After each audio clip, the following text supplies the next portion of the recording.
Hi, everybody. This is Saad for the Sad Truth.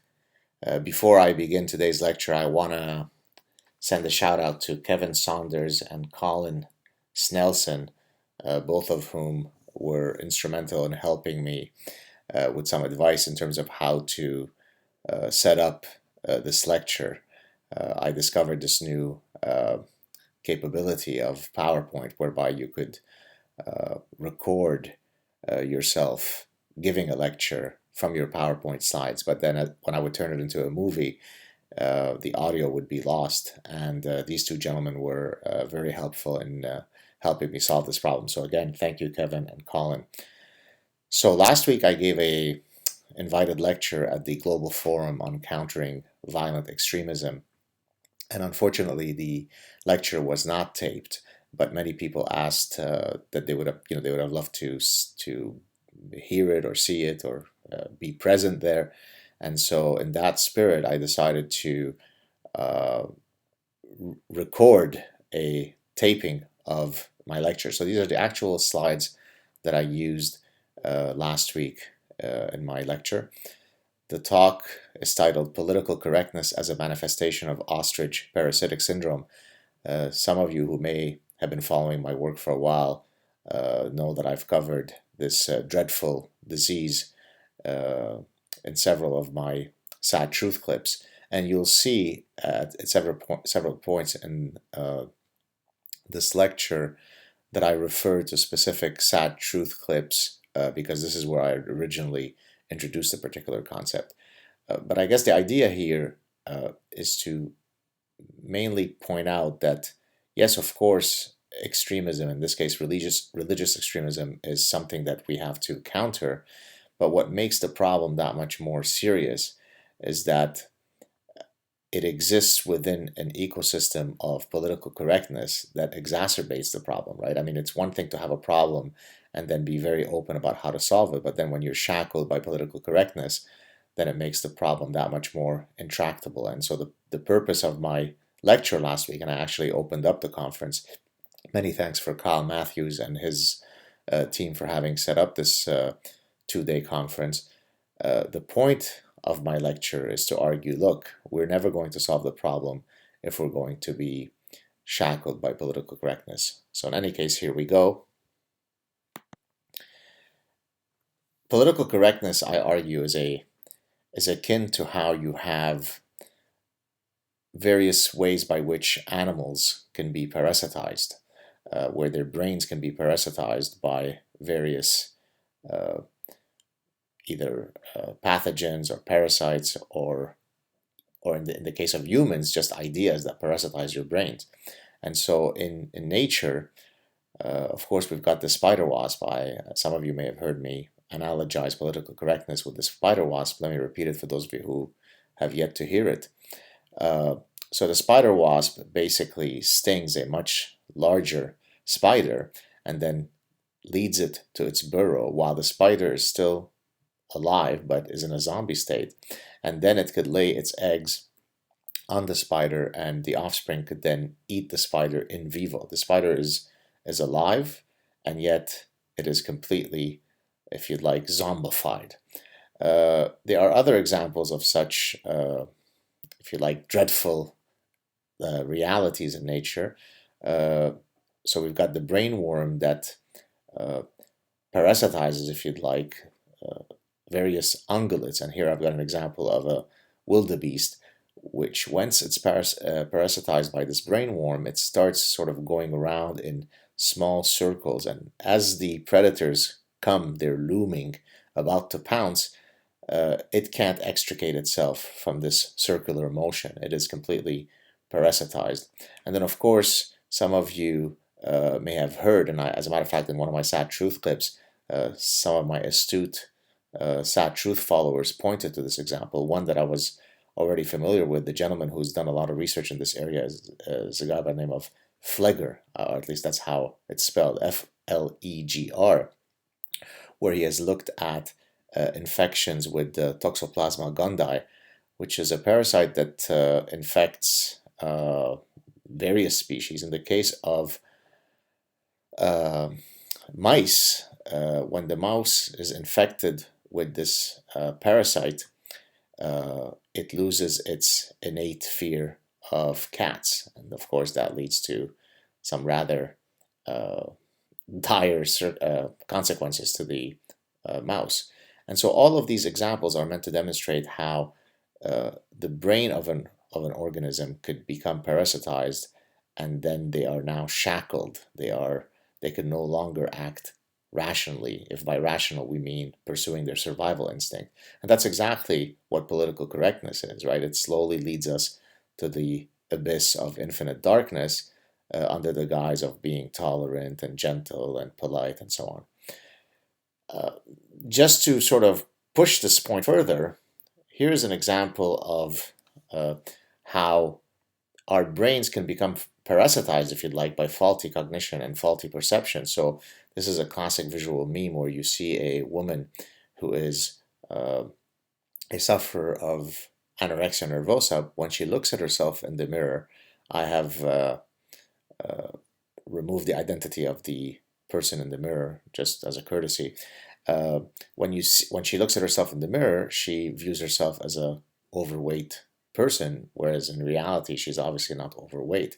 And so oftentimes we hold these false perceptions, false beliefs, false attitudes, false positions that then lead us down all sorts of deleterious consequences. And again, political correctness and all of the nefarious ideologies that are associated with this nonsense ultimately lead us down ugly pathways. And so, of course, when it comes to this particular reality of eating disorders, cognitive behavior therapy has been shown to be an effective intervention strategy.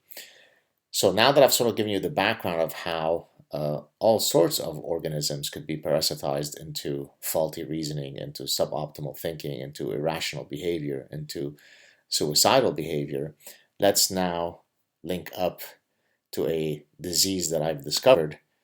And this disease, of course, is Ostrich Parasitic Syndrome. Now, in Sad Truth 104, I had formally defined it, and I'm going to repeat here that which I'd mentioned in that particular Sad Truth. So let me read it for you. So this disorder causes a person to reject realities that are otherwise as clear as the existence of gravity. Sufferers of OPS do not believe their lying eyes. They construct an alternate reality known as unicornia. In such a world, science, reason, rules of causality, evidentiary thresholds, a near infinite amount of data analytic procedures, inferential statistics, the epistemological rules inherent to the scientific method, rules of logic, historical patterns, daily patterns, and common sense are all rejected. Instead, the delusional ramblings of an OPS sufferer are rooted in illusory correlations, non-existent causal links, and feel-good progressive platitudes.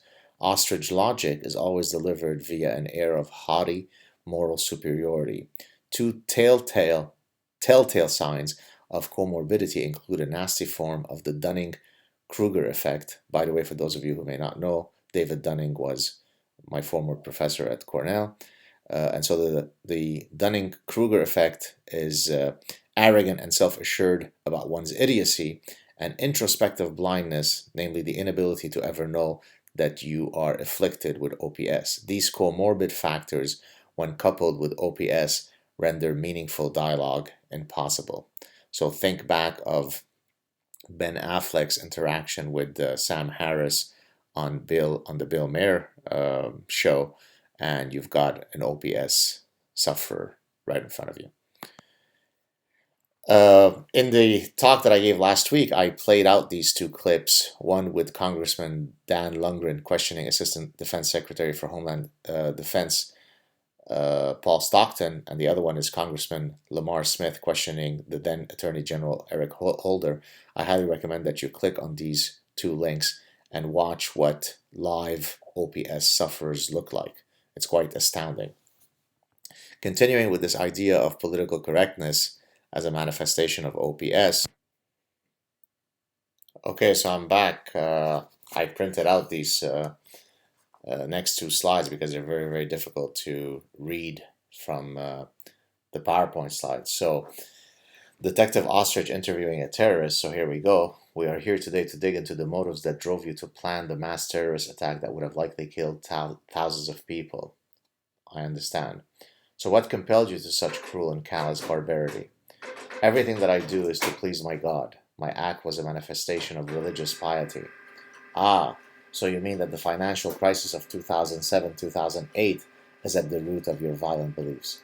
No, my religious convictions serve as the central driving force. Oh, I see what you're doing here. You are using the word religion as a euphemism for excluded from the larger society and experiencing doubts about your participation in the economy. Got it. No, I mean that verses XYZ in my holy book are the driving reasons for my having wanted to commit this act of religious expression. The detective answers, got it. The main reason for your wanting to blow up innocent people going about their daily routine is your deep and well justified concern about climate change. We definitely need to monitor the rising sea levels. I feel your frustration. Of course, at this point, the terrorist is utterly perplexed. I'm a religious warrior, not a tree hugger, schmuck. No, I get it. We all need to fight the rising levels of carbon dioxide emissions. I suppose that the US involvement in the Vietnam War and its callous use of Agent Orange also pushed you toward non-denominational, non-religious based violent extremism, correct? What? Are you insane? Moving on to another factor, part of your zeal is clearly rooted in your desire to combat greedy capitalism, correct? No. I could not care any less about greedy capitalism. I'm only driven by my religious convictions. Got it. So you are saying that greedy capitalism, as well as US foreign policy, compelled you in some great measure. Makes perfect sense. Now tell me about why you joined the terrorist group that you did. All members of our group are brothers in faith. We are united in our religious zeal. We are connected via our religious beliefs. We are committed to spreading our religion and seeing it victorious over the entire world. So, what you are saying is that you were looking for a non denominational, non religious based male bonding experience rooted in sensation seeking activities and the pursuit of excitement and glory. And as a side note, if you don't know who I'm satirizing here, you might want to check out uh, the work of an anthropologist. Am I on candid camera? Are you on crystal meth? I don't understand what's happening here. This is torture. And so the detective concludes, thank you for this edifying exchange, as I thought religion has next to nothing to do with your behaviors. Guards, we are done here. Moving on to proposed reasons for terrorism across 67 countries. The previous slide was meant to satirize something that regrettably is all too real.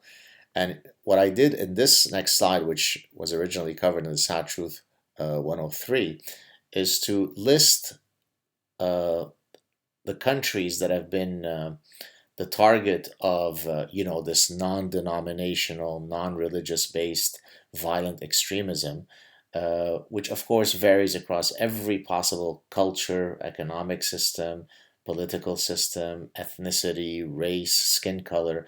There is one thing that unifies all of these terrorist attacks, but of course, we don't really know what they are. And so, here, what I'd like to do, and I know it's long to read through them, but it's worth it for the effect, is to just read to you the list that I have called of so called factors and motives that drive suicides. And again, this is undoubtedly not the full list, but I stopped at this number of lunacy. So here we go. It's due to people being disenfranchised, marginalized, alienated, isolated, desperate, humiliated. They lack hope, they lack purpose, they lack meaning, they're youthful, they're social losers, they're social rejects. It's a manifestation of lone wolfism. It's just senseless. It's unprovoked mass murder, not rooted in any ideology. It's random violence. It's violent extremism. It's homegrown extremism. It's basically a manifestation of man made disasters. No, I'm not kidding. This is very much what the Obama administration calls these terror attacks. It's due to political non participation. It's just a manifestation of criminality. People join ISIS and other such groups for adventure seeking, male bonding. It's due to workplace violence. This was the case for Major Hassan, the army psychiatrist. It's due to violent video games. Here's one of my favorite ones. It's due to lack of adequate exposure to high art. It's largely driven or partly driven by the study of engineering. It's due to mental illness. It's due to vicarious post-traumatic stress disorder. That's a good one. It's due to bullying, including beard bullying. It arises because of bigotry, racism, phobia, and profiling. It's due to poverty. Of course, we've got our Bill Nye explanation. It's due to climate change, droughts, and carbon emissions, macroeconomic conditions. It is a response to being ruled by dictators, lack of democracy, lack of educational opportunities. Some of it was shaped by the 2007-2008 financial crisis, personal hardships, example, not being able to repay your mortgage. I think that's the excuse that was used for the guy who tried to plant a bomb in somewhere in New York. I think it was Times Square or maybe 42nd Street. It's due to greedy capitalism, American foreign policy, George Bush's neocon policies. It's due to neocons in general, to Western corruption, Western colonialism, Western imperialism. Of course, it's driven by the cancerous existence known as Israel, and also fueled and fanned by the Israeli-Palestinian conflict.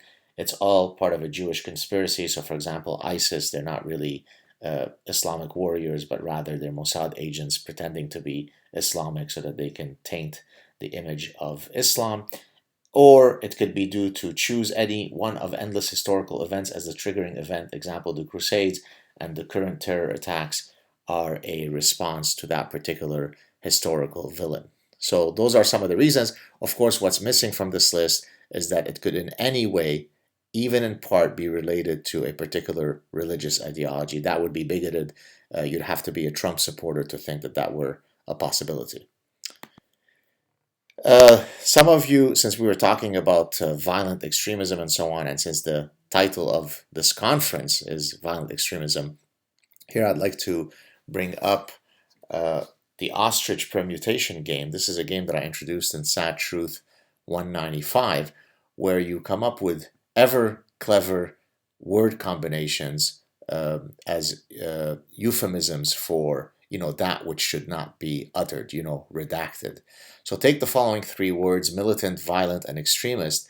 How many two-word combinations could you come up with? Well, luckily for me, I studied discrete mathematics in my undergrad, and so I know how to calculate these permutations. And it turns out that for this particular game, you've got 6 possible combinations. You've got violent extremism, which of course is very different from violent militantism, which is different from militant violence or militant extremism, which of course is completely different from extremist militantism, and of course that is not to be confused with extremist violence.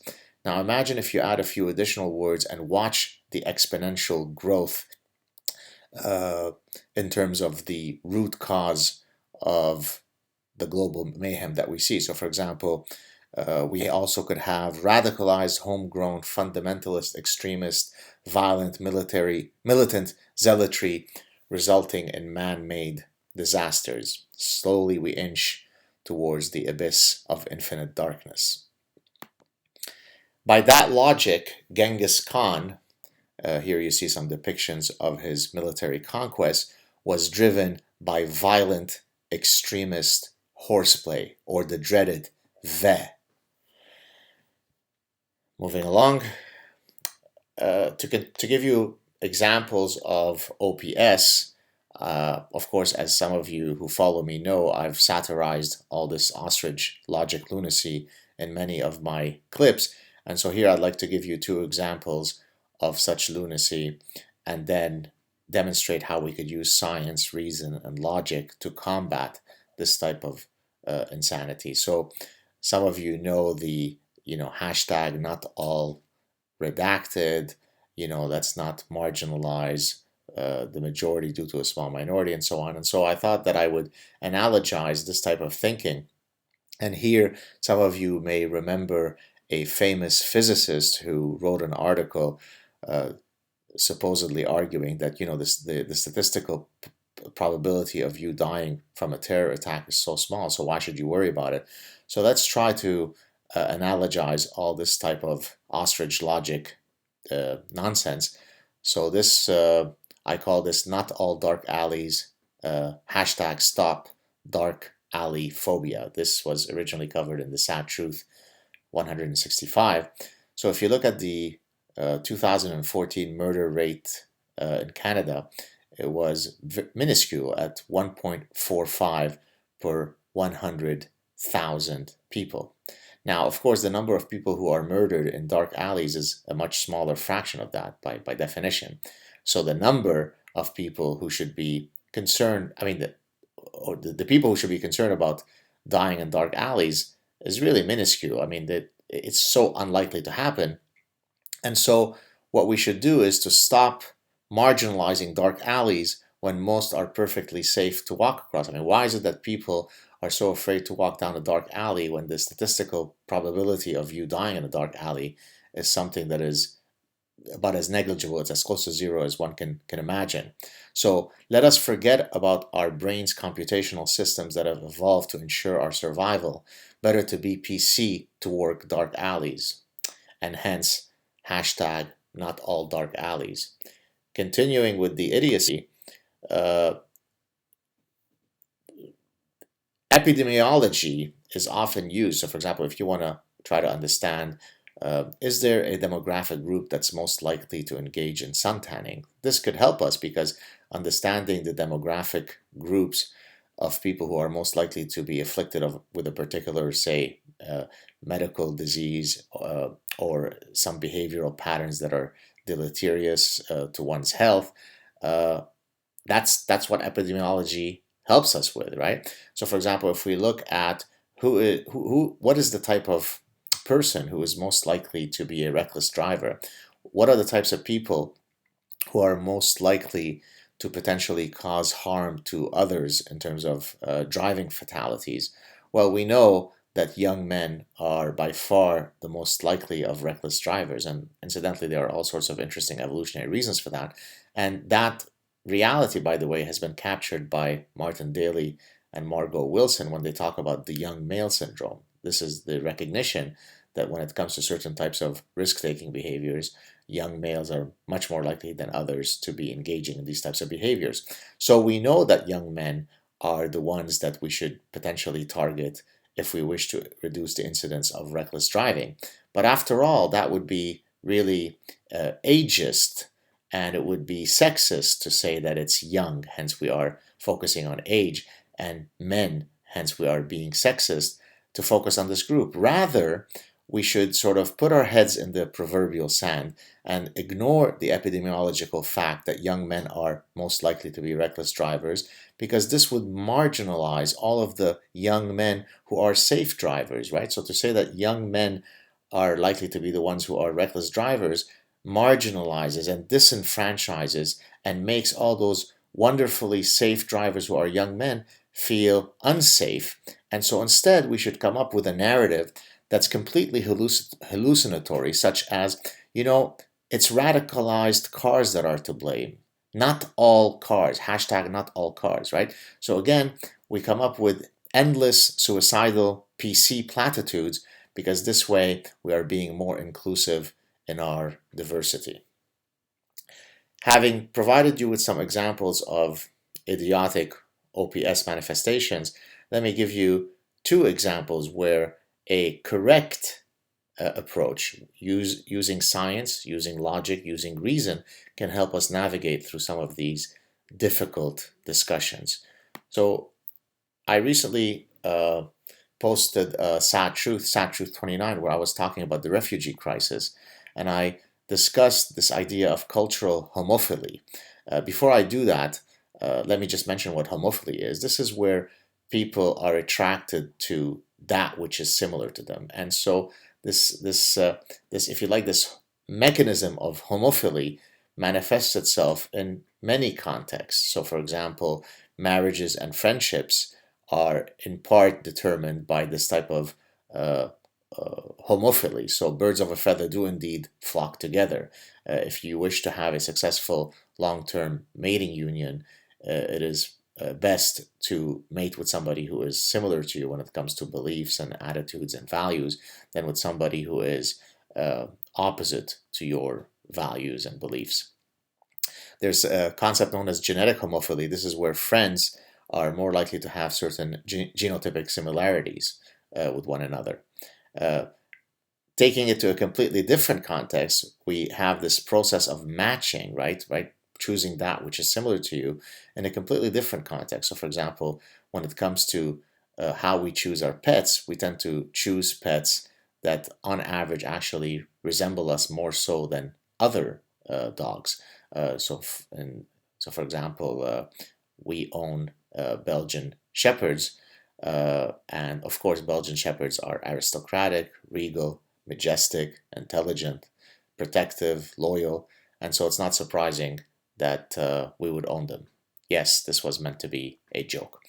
Uh, of course, we've got also self-image congruence theory. This is where you choose products that are most similar to your personality. So if I've got Mazda, Toyota, and Chevrolet, and I'm asked to provide a personality score for each of these three cars, and then a personality score for myself on a whole bunch of personality traits, then not surprisingly, the car that I end up preferring is the one that best matches my self-image. And so here we've got matching when it comes to the products that we choose. So now how do we take this idea of homophily, which I've shown now in many different contexts, and apply it to the refugee crisis? Well, it doesn't take much of a social scientist to recognize that, all other things equal, cultures that share similar values, similar ethics, similar notions of liberty and freedom are more likely to get along with one another. So all other things equal, we would expect Latvians and Estonians to be more similar to one another on many of these values than Latvians and Yemenis. Now, that's not because one group is superior to the other or better and so on. It's that they don't necessarily share much of an overlap when it comes to some of the fundamental values that define the ethos of a culture. And so, using this principle, it makes perfect sense for anybody to argue that when you are letting people into your borders, then you should choose using homophily, because then you are likely going to have a more seamless integration of the people that you're letting in. It's hardly racist or bigoted to think that. It's called common sense. And next, what I'd like to do is show you how we might use something that I've used in evolutionary theory. For those of you who might remember some of my earlier clips in evolutionary theory, and I actually have a Journal of Marketing Research article that's forthcoming where I delve deeply into this idea. So how would I go about using a nomological network to answer, say, the question, is religion X peaceful? So if you see here in the middle of this slide, I've got the question that I'm trying to answer. This would be exactly how I would solve an adaptation question. Is the waist to hip ratio that men prefer one that is adaptive, right? That would be what's inside this circle, and then I would get all sorts of data to try to demonstrate that this is indeed true.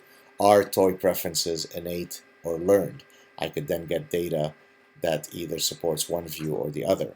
And so again, using this epistemological tool, very powerful tool of building these nomological networks, allows us to establish with very, very powerful data that the phenomenon that we are arguing for is valid or not. So again, the reason why I'm using this tool is now to show that we don't need to engage in platitudes with Ben Affleck and with Imam Sally Cohen and say answering whether religion X, Y, or Z is peaceful or not. There is data that we can come up with to help us answer this question. So what I've done here is I thought of the many, many data sources that I could use in building a nomological network that could help us understand whether a particular religion is peaceful. So here we go. So I'm starting from the top left-hand box and then working downward across all of the different squares. So we could look at contemporary FBI data. We could do an analysis of FBI terrorist list to gauge whether a particular religion has greater likelihood of contributing to that list. So, for example, are most of the terrorists who are on that list Jewish terrorists? Are they Amish? Are they new atheists? Is it that they are all climate change warriors? Maybe there's a way for us to try to see whether there's anything that unifies these folks. We could do a similar analysis for governmental no-fly lists. Are most folks who are on the no-fly list, uh, Lithuanian ex-soccer players? Who knows? Let's try to look at that data. That data exists. It can hopefully uh, elucidate some of the mystery for us. Continuing with the next square, we could look at various databases of terror attacks. For example, there's the University of Maryland's Global Terrorism Database. The Religion of Peace website has a list of daily terror attacks that have happened in many, many countries. We could look at Wikipedia. These are just 3 database sources that we could look at to see if there are any general themes that pop up. We could look at global surveys conducted by very reputable uh, sources, for example, Pew surveys that track people's attitudes and behaviors toward foundational values of secular and liberal societies. We don't have to guess, right? I mean, social scientists publish endless scientific papers using the survey method, precisely because we think that this is a powerful way to try to gauge people's attitudes, beliefs, values, outlook on life, their general guiding ethos. And we've got that data. We don't have to guess. And so we could ask people around the world, what do you think of homosexuals, of Jews, of religious minorities, of religious freedom, of tolerance towards others, and all of the other values that a truly liberal person adheres to. And then we can get a sense whether people from different cultures, from different religious orientations, are more or less likely to support those views. We don't have to guess, we've got the data. We could look at, for example, other data sources that look at global patterns of Jew hatred. In one of my Sad Truth clips, I've looked at the Anti-Defamation League's report on Jew hatred around the world. We could see if that data source contains any possible conclusions that we might arrive at. For example, is it largely the Vietnamese and people from Laos who hold genocidal Jew hatred in their hearts, or might it be people from other traditions that hold those patterns of hatred? We could look at the plight of religious minorities using historical data, so longitudinal analysis of how well religious minorities fare in countries where X is the majority religion. We could look at data from global indices. So, for example, how do X majority countries score on a broad range of well-being, freedom, and equality metrics? Do countries in the West yield better metrics than countries that historically have been communist or are still communist? There are very few now that are communist, but we could use empirical data again to help us navigate through that question. We don't have to engage in emotional platitudes that are rooted in feel-good nonsense. We could look at governmental list of terror groups. For example, Canada has one, the Public Safety Canada's list of terrorist organization. We also could look at the U.S. Department of State's foreign terrorist organization list. They list all of the terror groups that people should be concerned about, or certainly governments should be concerned about. We could look at those lists and see whether they are largely made up of Seventh-day Adventists, whether they are largely made up of people who support Manchester United, whether they're largely made up of people who have a green thumb, and maybe it's their green thumb that's causing them to be extremist. Is there any possible unifying theme that could list these groups, that could unify these groups? And by the way, I've done a Sad Truth clip where I read out some of those groups, and it's very, very, very hard to know if there's any commonality across these groups that are otherwise across a very broad range of cultures, yet they seem to be unified by one particular ideology. If this doesn't so far convince you whether we've got enough data, let's do a few more.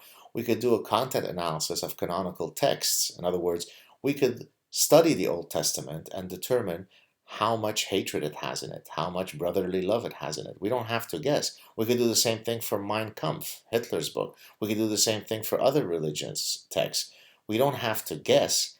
We could use the methodology, in this case, of content analysis, which is a methodology that is used by social scientists for all sorts of archival data, for example, and we could quantify the extent to which religion X, in this case, preaches love and brotherhood versus genocidal hate and supremacism. So I had on my show Bill Warner, who's a former professor of physics, who's now dedicated his life, after he left academia, to precisely applying this approach, a content analysis approach, to quantifying the contents of religious texts. So again, we don't have to guess. We've got the tools to quantify that particular question. And finally, we could use historical data to analyze the number of people that have been killed by adherents of religion X in the name of X since its founding, for example, through wars of conquest to spread the faith. So, and by the way, this is not all of the data that's available. This is just enough of various data sources that fit onto one page.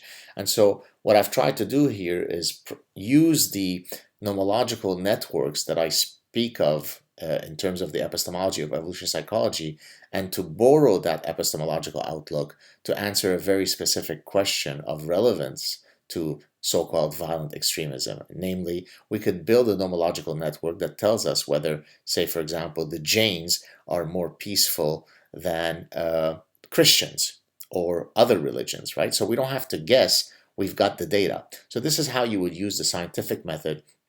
This is how you would use reason and logic to try to answer a question. So hopefully I've given you here, if you'd like, the two ends of a continuum. One whereby people have been completely infected with ostrich parasitic syndrome, and hence they're completely parasitized by political correctness, so they can't think straight, and therefore they just ape the same old tired suicidal platitudes. Or we could detach ourselves from this nonsense and use, as I said, the liberating framework of science and reason to help us navigate through these difficult and sensitive issues. And so I guess I've got 2 more slides left to conclude. So how do we counter so-called violent extremism? Of course, I put it in quotes because, again, this is a euphemism for something that is that should not be called violent extremism. It should be called by its proper name. So number 1, we should recognize the existential threats posed by OPS and the forces that have led to its spread. Number 2, we should eradicate political correctness, for it has utterly stifled the ability for reasonable people to have meaningful engagement about important issues. Unless we eradicate political correctness, we will lose the battle. It might take a very long time for the battle to be lost, but once you go down that pathway, then it becomes very difficult to extricate yourself from the trajectory of doom. Number 3, we could use reason and the scientific method to win the battle of ideas. Ultimately, this is an ideological war and not a military one. Number 4, we should never cede a single inch to any ideology that is antithetical to our secular, liberal, this is to be differentiated from faux liberal and modern values, right? So adhering to these 4 principles should already help us reverse the tide. And so finally, that if you had to sort of take away a few things from the lecture, number 1, political correctness as manifested via ostrich parasitic syndrome kills. It parasitizes the human mind in a manner that is severely suboptimal to the sufferer. To analogize, polio was eradicated via the appropriate vaccines, right, as developed by Jonas Salk and Sabin. Well, OPS and political correctness can also be eradicated by the vaccine of intellectual courage, reason, and a commitment to the scientific method. I hope that you've enjoyed this restatement of a lecture that I gave last week. I will be posting it up shortly. Again, many thanks to Kevin Saunders and Colin Snelson for having helped me in terms of the technical difficulties of how to post this on YouTube. So many thanks to you gentlemen, and many thanks to all those who are providing support to the sad truth, whether it be by spreading my clips or by financially supporting my work through Patreon and PayPal. I really appreciate your support. And if you haven't done so yet, please consider supporting it. It takes a tremendous amount of time for me to do this. And so any help that you could provide would be certainly much appreciated. Thanks for your attention, everybody. Please share if you've appreciated this talk, and I'll talk to you soon. Ciao.